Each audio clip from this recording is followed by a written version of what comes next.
Hello students, today we are going to discuss the indeterminacy of the beam, in which we are going to start with the static indeterminacy.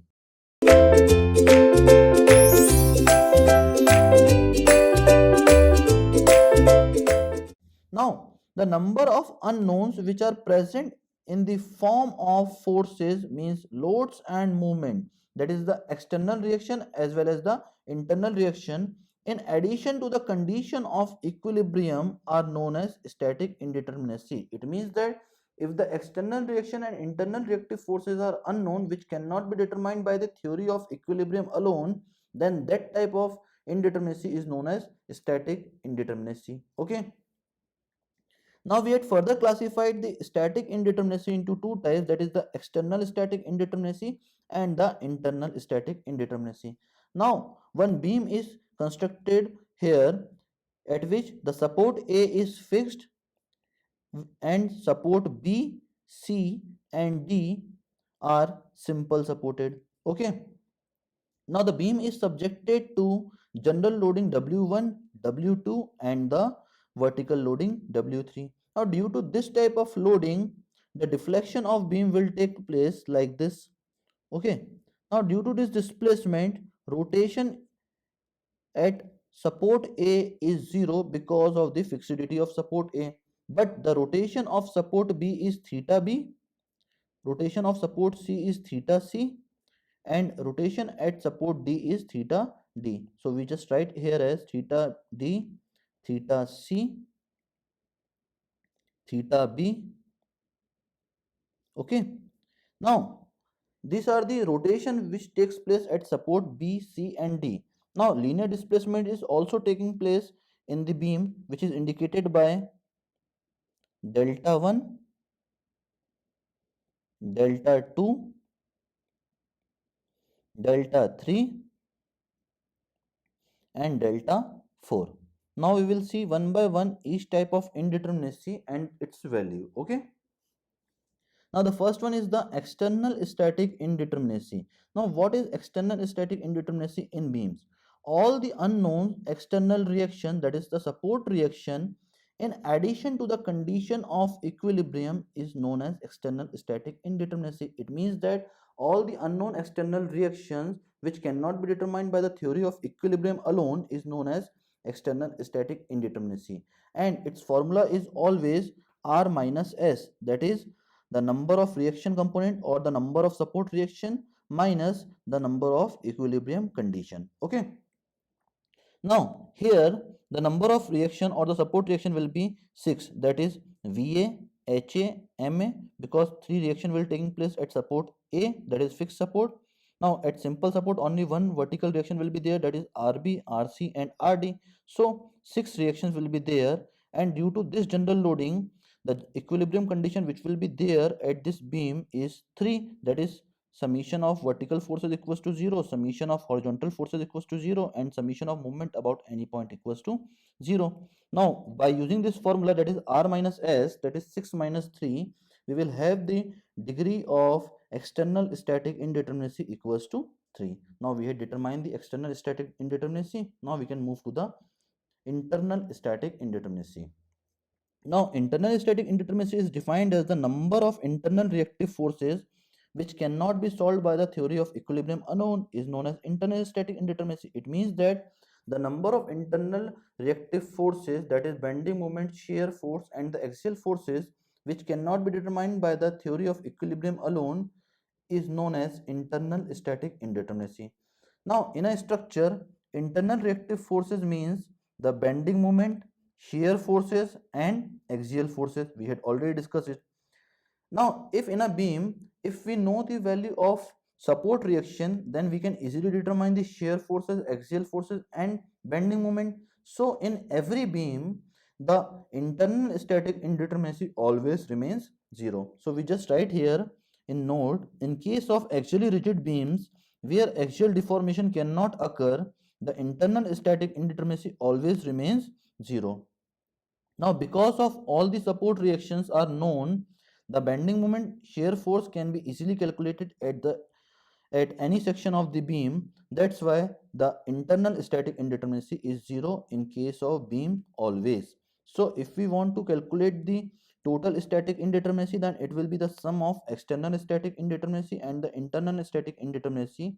We have the value of external static indeterminacy equals to 3 and the internal static indeterminacy will be equals to 0. Now when we add these two values, the total static indeterminacy comes out to be 3. Okay, now that is the total static indeterminacy of the given beam. Now we can move to the kinematic indeterminacy of the beam.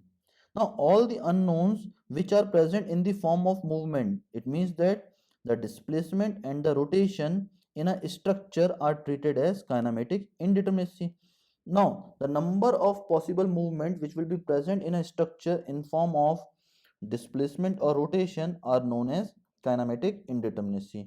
Now here in this structure, the possible rotations are theta b, theta c, and theta d, and the displacements are delta 1, delta 2, delta 3, and delta 4. Now we have 7 types of displacements here, but if we know the value of theta b, theta c, theta d, by using theta equals to arc upon radius, we can easily determine the values of delta 1, delta 2, delta 3 and delta 4. So only 3 rotations are unknown or only 3 movements are unknown, that is theta b, theta c and theta d. That's why the kinematic indeterminacy of this beam will be equals to 3, because if we know the value of theta b, theta c and theta d, we will be easily calculate or we can easily calculate delta 1, delta 2, delta 3 and delta 4 by using arc upon radius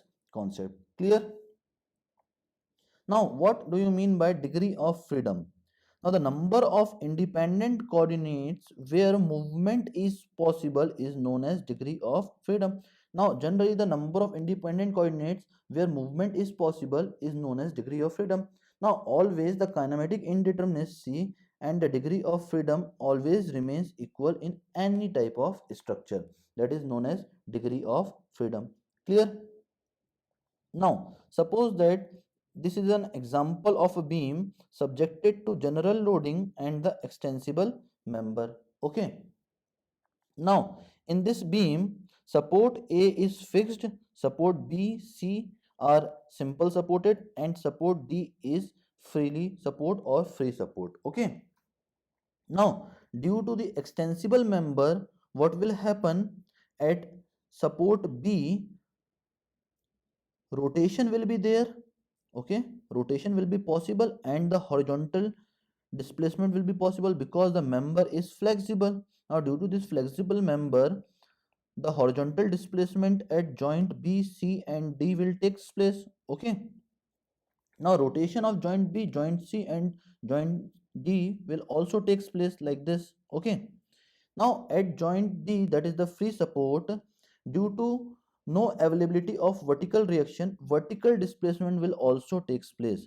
Now due to this type of displacement, that is two displacement coordinates, that is rotation and horizontal displacement at B, similarly rotation and horizontal displacement at C, and the rotation, horizontal and vertical displacement at D, we will calculate the degree of freedom of this beam, which will be equals to 0 at support A, because the fixed support have 0 degree of freedom, because it will have 3 types of reaction, that is vertical, horizontal as well as movement. Okay, so its degree of freedom is 0. Now at support B, there will be 2 displacement coordinates or 2 degree of freedom. Similarly at C, there will be 2 displacements, and at support D, that is free support, 3 possible displacement will be there. So the total degree of freedom of this beam will be equals to 7. Now from this we can just draw a conclusion that for extensible member subjected to general loading or subjected to any type of loading, at simple support there will be 2 displacements, that is rotation and horizontal displacement. At free support there will be 3 displacement, that is rotation, vertical displacement and horizontal displacement. Okay, now we can take another case of beam which is subjected to general loading and the members are inextensible.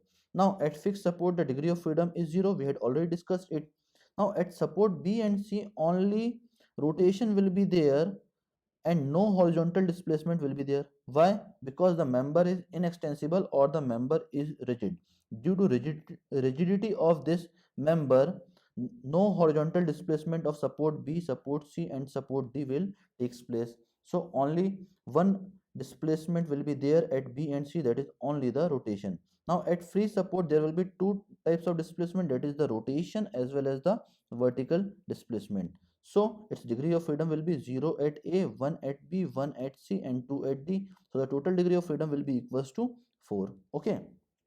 Now from this we can determine a conclusion that in case of inextensible member or rigid member, simple support will be subjected to only one displacement, that is rotation, and free support will be subjected to two types of displacement, that is rotation and vertical displacement.